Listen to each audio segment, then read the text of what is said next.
seed, you see fathers are master gardeners. They tend to every leaf, removing the weeds, placing us in the windows of opportunity so that we can lean towards the sun and never forget that the sky is the limit, planting kisses on our cheeks, hugs on our backs, growing their love on us the best way they know how, like my father.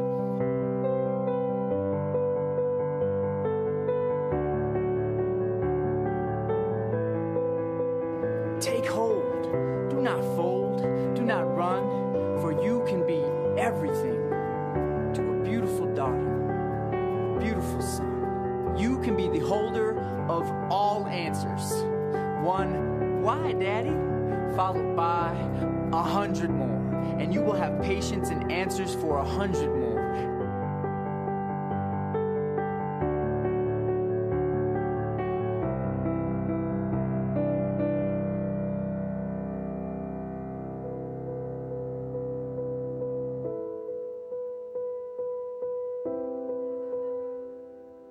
You can be the crutch that never breaks, the friend that never flakes, the man who always waits, the best date, the living essence in someone's eyes of great.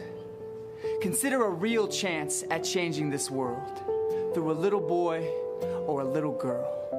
And they will give you unmatched motivation and willful fury that'll outbox and outmatch all the endless worry they bring.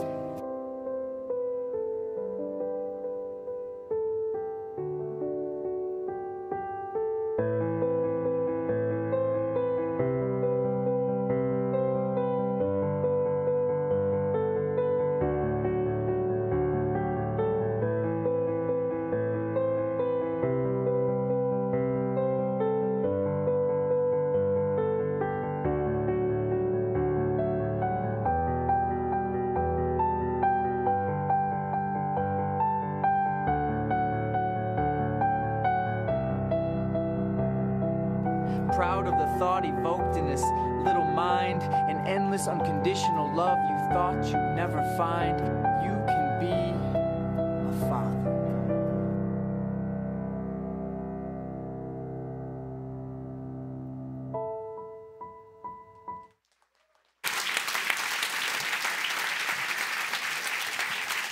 Amen.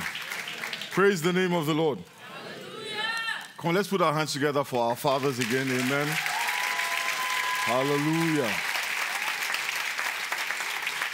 You know, speaking from experience, I can tell you that being a dad is not easy. Amen. All the videos were of little kids. Wait for it. Amen. It gets worse. You'll find out that changing diapers are the easiest thing you could have done. Amen. But we want to pray for the fathers. If you're a father, can you rise to your feet? And if you're planning to be a father, can you please rise? We want to pray for you as well. Amen. Let's give them a round of applause. Come on. Hallelujah. Father, we thank you and we bless you, Father. We give you praise. Father, we thank you for your sons who stand today. Father, we stand not by our own power. We stand by your grace and your mercy. We thank you, Father, for all that you do in our lives. We thank you for the strength with which you have empowered us, for the wisdom with which you endow us. Almighty and ever-living God, we just pray for all your sons today that you will grant to them, Almighty God, everything that they need, every resource of heaven that they need, Father, to glorify your name, to do your will. Almighty and ever-living God, we ask that you make it available to them in the name of Jesus. And Father, we pray that you will answer all their prayers. In the mighty name of Jesus, we pray. Amen. Amen. You may please be seated, gentlemen. God bless you. Let's also again put our hands together for Angela. That was just powerful. Amen. Hallelujah. Hallelujah. We have some parents worshiping with us today. Can we just put our hands together for our parents? Amen. Amen. This is the church that your children attend. Amen. And we will try to be on our best behavior, because we want to impress you. Amen. Hallelujah. I also want to recognize Pastor and Pastor Mrs. Akinkoyi. Let's give them a round of applause.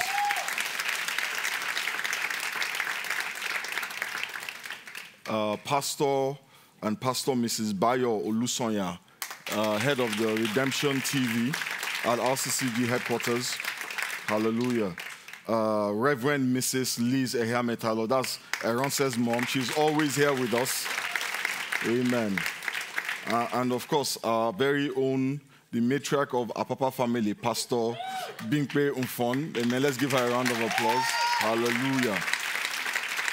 Amen. Amen. Praise the name of the Lord. This morning, we're going to, last week, by way of introduction, we started a sermon series on our mission statement as a church. And what I really like about our mission statement is that it's really a reflection of what is God's will for our lives. My brothers and sisters, I want you to know that God has called us to believe. Amen? He has called us to belong, and He has called us to become. That is why Jesus House Dallas is a place to be. It's a place that facilitates your believing. It's a place that facilitates your belonging. It's a place that facilitates your becoming.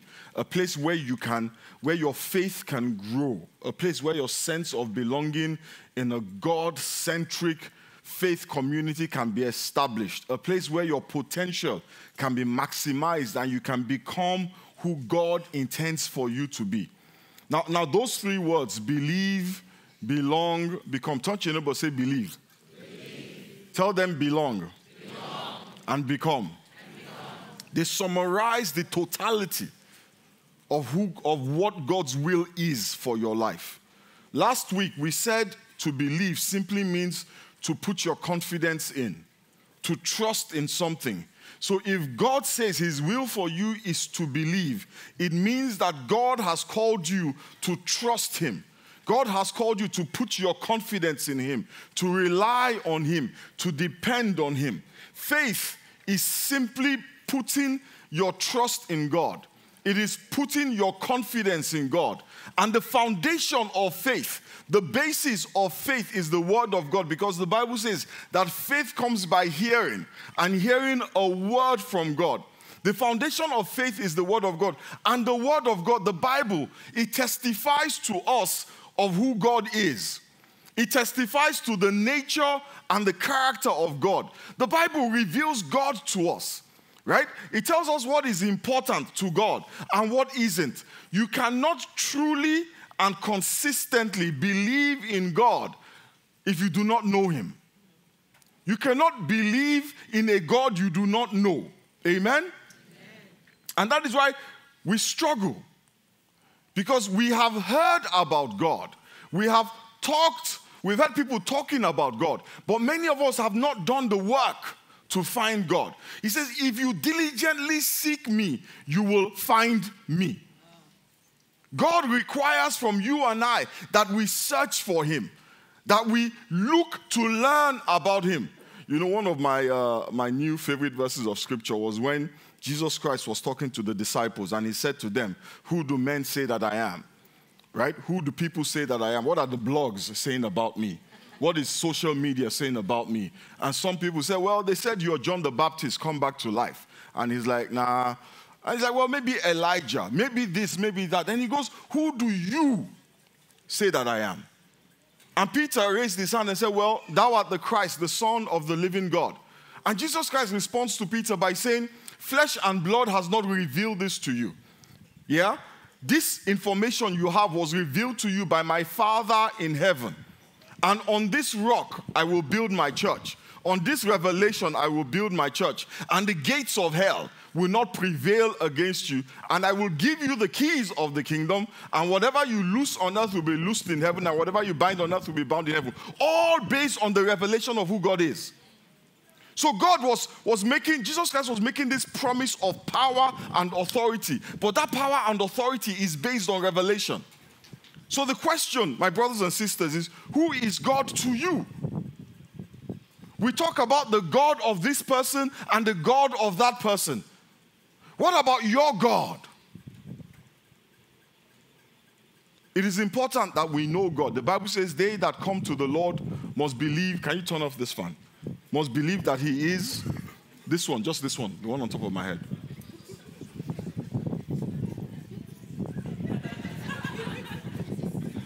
Why? Now I'm hearing the breeze. Where are the guys in facilities? Off the fan. Hallelujah. The Bible says, they that come to the Lord must believe that he is. Not that he was, that he is a present help in times of trouble. It says they must believe that he is, and the rewarder of them that diligently seek him. Not them that casually, nonchalantly, haphazardly, occasionally. If they're in the mood, it says them that diligently apply themselves to finding him. This morning, I want to talk about the second word in that mission statement. The word belong. I want to talk about what it means to belong. To belong means that you are a member of something. It means that you are a part of something. And the truth is, all of us want to belong.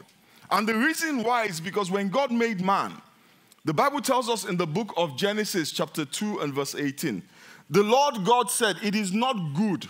Turn to your neighbor and say, it is not good. The Lord God said, it is not good for the man to be alone. That means that when God made man, it was God's intention that man would live in a community. It is not good for man to be outside of community. So no matter how much you deny it, no matter how needy it makes you look, you really want to belong. You really need to belong. The desire to belong, the desire to be a member of something, to be a member of a community is coded into your DNA. The Bible calls God in Psalm 68, verse 5, a father to the fatherless, defender of widows. This is God, whose dwelling is holy. It says God places the lonely in families. God places the lonely in families. That is why when God made Adam, he added Eve, because no man is supposed to be an island. But God never, touch your neighbor, say never. He never intended that your need to belong, your need to be a part of a community or a family would exclude him. So he created Adam with a need for human community, and God gave him a family through Eve, but God was supposed to be a part of that community. God was never supposed to be separate from that community. In fact, without God, any community, any group cannot provide the fulfillment that our hearts yearn for. Because when God said it is not good for Adam to be alone and he made Eve, Adam already had God. So God was baked into the pie. So Adam could have an enhanced relationship with Eve because God was already a part of that relationship. He never intended for there to be an us without a him. Amen? Look at what the Bible says in Ecclesiastes, the 4th chapter and the 9th verse. It says, 2 people are better off than one, for they can help each other succeed. If one person falls, the other can reach out and help. But someone who falls alone is in trouble. Likewise, 2 people lying close together can keep each other warm. But how can one be warm alone? And verse 12 says, a person standing alone can be attacked and defeated. But 2 can stand back to back and conquer. 3 are even better. So 2 is fantastic, but 3 is better. A threefold or triple braided cord is not easily broken. So who is the third party in this thing? God. That is why no matter how long you have been married, no matter how the love is making your heart skip a bit, yeah? No matter how many friends you have, you can roll deep. Without God, you are still going to have a hole in your heart. That is why God created his own family. Because he wants us to be not just in relationship with one another, but also in community with him. The Bible says in Ephesians chapter 2, verse 19, consequently, you are no longer foreigners and strangers, but fellow citizens with God's people and members of his household. God has his own household. And you need to be a part of God's family. Because it is only through the family of God that we can find and fulfill his purpose for our lives. Because everything that you need to be, who God has called you to be, is contained in the family of God. We call God's family or God's household the church. And in Romans chapter 8, verse 29, the Bible says, "For those God foreknew, he also predestined to be conformed to the image of his Son, that he might be the firstborn among many brothers and sisters." So God built this family. He is the head of the family, and Jesus is the eldest son in the family. I want us to read Ephesians chapter 4, verse 11. It says, "And he gave some apostles, and some prophets, and some evangelists, and some pastors and teachers, for the perfecting of the saints, for the work of the ministry, for the edifying of the body of Christ." What this verse is telling us is that God's intention is that through the church, you will be perfected. Amen? Amen. Now, that word perfect does not mean without flaw. It's a Greek word that means prepare and equip. Amen? The role of the church is to prepare you and equip you for the life that God has ordained for you and to fulfill your purpose in life. Now, you cannot, and I say this confidently, you cannot fulfill or achieve God's purpose for your life without the church. Because it is in the church that he has put the things and the people that you need to be properly equipped and to be properly prepared. That is why the Bible says we don't forsake the assembling together of one another, because in that gathering, in that community, God has placed the resources to fulfill purpose. And I get frustrated with people who say, well, you know what, I am born again, I'm a Christian, but I don't need the church. I can just, watch the sermon online. I can just stream it. I don't need the community. You are making a mistake, because God is not going to do for you the things that he has ordained for the church to do for you. So when you step aside from the church, you step aside from God's resources. Does the church have problems? Absolutely. Are there issues? I can tell you some. We have plenty problems in church, but you don't throw away the baby with the bathwater. And if you allow yourself to get so indignant and so cynical, you do yourself a disservice. Another word that is used in these verses is the word edify. Edify also comes from a Greek word that is pronounced oikodom. Amen? I'm not pronouncing it right, don't worry about it.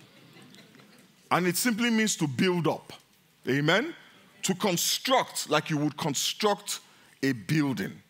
So God is saying that he has placed resources, people in the church, resources in the church to build you up, to take you from where you are to where he has ordained and prepared for you. He has placed resources in this place, in every place where his children gather, to take you from one level of glory to the next, to take you from one level of faith to the next. The church is not a social club. Amen? Amen? The church is a place of transformation. The church is a place where God turns you into who you were made to be by building you, by equipping you, and by preparing you. So how do you become a part of the church? How do you become a part of the body of Christ, the household of God? What do you need to belong? And I ask this question because, some of us, we've had different experiences. I remember when I was in university. For a freshman, the university is a massive place, and you're kind of lost. And very quickly, you realize that you need to be a part of something. Now, the university that I went to on the west coast of Africa, if you can't tell from what I'm wearing, but a country called Nigeria, amen? You can't tell from my accent? You can tell from my accent? Really? Okay. Anyway, now, I got to the University of Lagos, and I realized that I needed to belong. Now, there were two groups on campus. You had the confraternities. Now, please, don't mix them up with Alpha, Kappa, Alpha, or Alpha, Beta, Beta. These were malevolent, borderline evil people, amen? They were very violent. But you see, the good thing about them is that if you joined them, nobody disturbed you. So I realized that, you know what, there was safety with them, amen? But they were very boring. All they did was drink and smoke and beat people up. And, you know, I wasn't about that. But I needed the protection, so I joined them. But they were, you know, you couldn't just join them. You couldn't just wake up and say you're going to join them. They had certain things you had to do. They would take you to the bush in the middle of the night, and they would beat you. And if you survived it, you joined them. Amen? They beat me. And I survived. And I joined. But they were boring. So I needed to, there was another group, we called them clubs in those days. Now those are the more Alpha, Kappa, Tri, Delta kind of people, amen? Now their own entry requirement was different. You had to be able to party. And you had to have money. So they used to do this thing called test parties, right? The party is a test. So they would invite a bunch of some freshmen to come to the party, right? And the new guys would basically organize the party. They bought the drinks, they brought the babes, and they danced. Amen? If you don't dance, you can't join. Hallelujah. So I danced, and I danced, and I danced, and I joined. Amen? Thank God for Jesus. Where would we be without Jesus? So the criteria to join those organizations, one was you take a beating. The other one was you dance. Amen? But thank God, that is not the criteria to join the body of Christ. Amen? But there is a criteria because nobody is born into the household of God. It is not your birthright. I know some of us were born into Christian families, yeah? But my senior pastor says you are no more a Christian if you were born into a Christian family than you are a car if you were born in a garage. Yeah? It's just where you were born. It is not who you are. So what do you need to belong? Or how do you become a member? We are all members by adoption because we were not born into it. The Bible says in Ephesians chapter 1 verse 5, God decided in advance to adopt us into his own family by bringing us to himself through Jesus Christ. There are no membership dues to be in the household of God. There is no fee that you must pay to join. There is no initiation fee. Jesus Christ already paid whatever fee was required of you. In Acts chapter 20 and verse 28, the Bible says he purchased you with his blood. That is why your financial or your economic situation is totally irrelevant to your belonging to the body of Christ. You know, sometimes people drive through the parking lot of, let's say, this church, and they see BMWs and Mercedes-Benz and affluent-looking cars. And they think to themselves, you know what, I need to be rich to belong. But what they don't realize is that it was belonging that made the people rich. When we started this church, a lot of the cars outside were Fiestas and Corollas. Amen? Some of them did not have a real tire. They had donuts. Because the owner could not afford to fix the tire or buy a new tire. But the Bible says God builds us up. He builds our families. He builds our resources. I know how many babies we're dedicating in this church today. Hallelujah. I know how many babies I have named. People got married here. They didn't all come here married. Amen? I know how many people came here jobless. But God has blessed them with jobs. Because the presence of God builds you up. It moves you forward. So affluence is not a criteria to become a member of the body of Christ. I know folks who lived in 1 and 2 bedroom apartments, but now they are living in houses that they get lost in sometimes. That is what God does. He doesn't leave you the way that he met you. I know people who were struggling with sin, with all sorts of things, but God builds up. There is no dress code for membership of the body of Christ. There's no dress code. A suit will not earn you membership. Neither will a pair of jeans. What you wear is totally irrelevant. That is why in this church, when we came to that realization, we said, please, just wear whatever it is you have. Because there were folks who would wake up on Sunday morning, want to go to church and say, I have nothing to wear. Because they felt that to come to church, you had to dress a particular way. You had to look a particular way. Listen, it doesn't work like that. There is no line in heaven for those wearing designer clothes. Oh, you know what? This is the line for Armani people. If you know, and then Angel Gabriel is there checking the label of your shirt. Is this Armani? Or is it counterfeit Armani? There's no line in heaven for the folks who shop at Walmart. Totally irrelevant. Why would people be afraid to go to church because they do not have certain types of clothes? Wear what you have. Amen? It doesn't matter if you wear to work. If all you have are scrubs, wear your scrubs. Nobody cares. Nobody should care. God is not deciding who enters heaven by what you wear. I know that we're used to going to the club, you know, dresses are tight, shoes are right.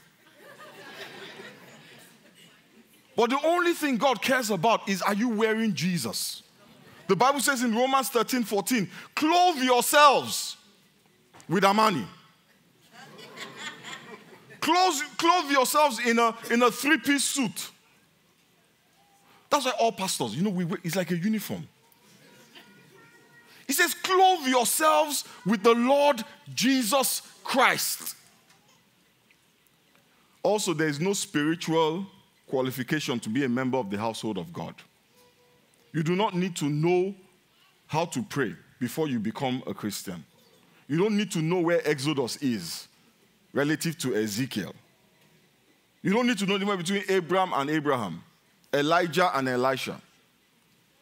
You do not need to be holy or morally pure to become a member of God's household. Those things are added to you after you become a member. Those things are added to you after you become, and can I be honest with you, God adds it to each person in a different way at a different time.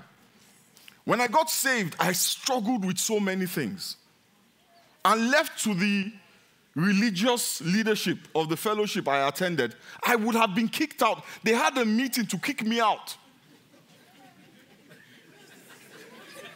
They had a meeting, and the topic on the agenda, kick out Femi Omotayo. Because he was still struggling with things. And you know, the guys who come here know me, I keep it real. You know? Hey, I'm struggling. And thank God there was a man of God in their midst who refused to allow them kick me out. So they didn't kick me out. I was telling the story in the morning. One of the guys who wanted to kick me out saw me at the headquarters of our church.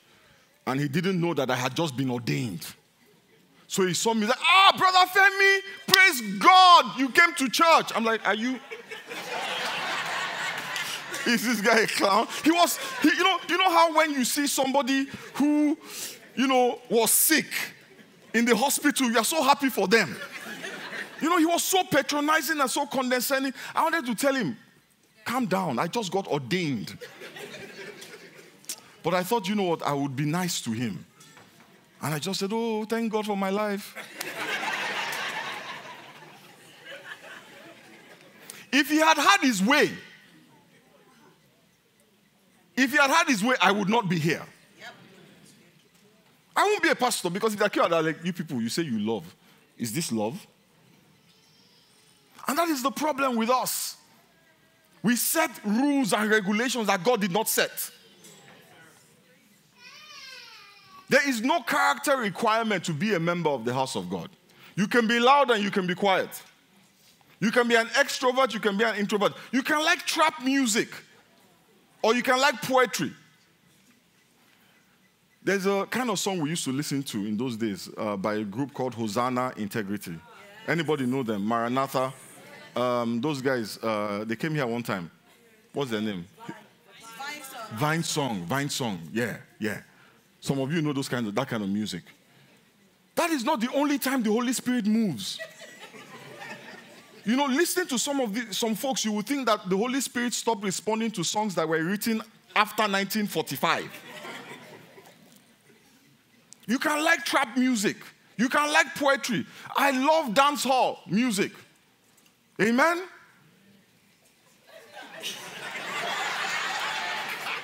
Somebody that said, he said, I'm very born again. In other words, come as you are.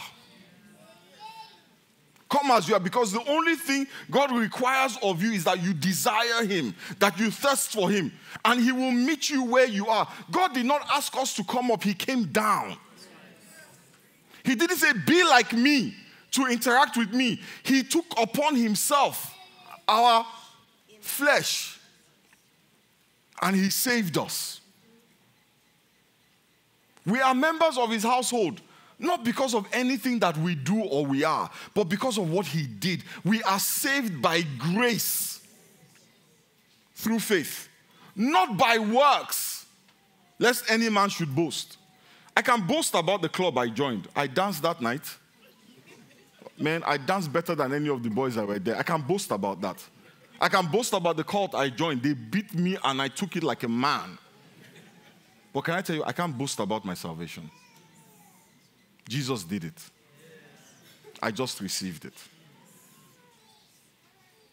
All you need to join is to believe.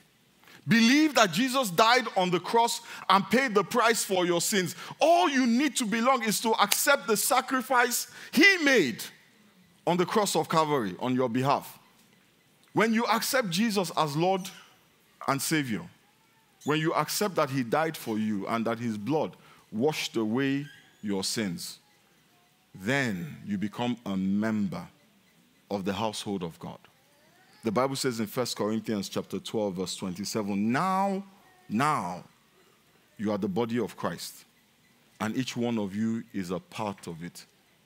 And when you do that, when you accept Jesus as Lord and Savior, when you come as you are, warts and all, whatever is a problem, he will repair. I had a problem with smoking and drinking. I drank a lot and I smoked a lot. But when I came into the house of God, it was a problem. It was a problem for me physically. It was a problem for me spiritually. God took it away from me. So he doesn't leave you in your mess. He takes you out of the mess. The problem is we tell people, get out of the mess, then come. Come with the mess. Come with the mess. The church was never meant to be a spa. It's a hospital with people in different stages of healing. When we start to think that the church is a spa, an exclusive spa for those who have arrived, we're no longer the church. We're at best a social club. The Bible says in Romans chapter 4, verse 24, that God will also count us as righteous if we believe in him. If we believe in the one who raised Jesus our Lord from the dead. This morning, I want us to just take a minute, bow our heads and be grateful that we are here by the grace and the mercy of God. Not because we kept the 10 commandments, not because we obeyed all the laws in Leviticus, but because God has had mercy on us. And whatever issues, whatever challenges, whatever things we're still struggling with, we're confident that he will cleanse us of it. He will cleanse us of immorality. He will cleanse us of all the flaws and the defects. But we come as we are. and his arms are wide open to receive us. Let us thank him that he has placed no obstacles in our path. Let men not put obstacles in your path. Father, we thank you and we bless you. Almighty God, we give you praise. Father, we thank you for your children. We thank you for what you're doing in our lives. Father, we thank you because we know with clarity, we understand that we are saved by grace through faith. Not by our own works, but you have just had mercy on us. Father, we pray today in the name of Jesus that you will keep in our eyes and in our hearts that truth, that we may forever be humble and grateful. We give you praise and we give you glory. In the mighty name of Jesus we pray.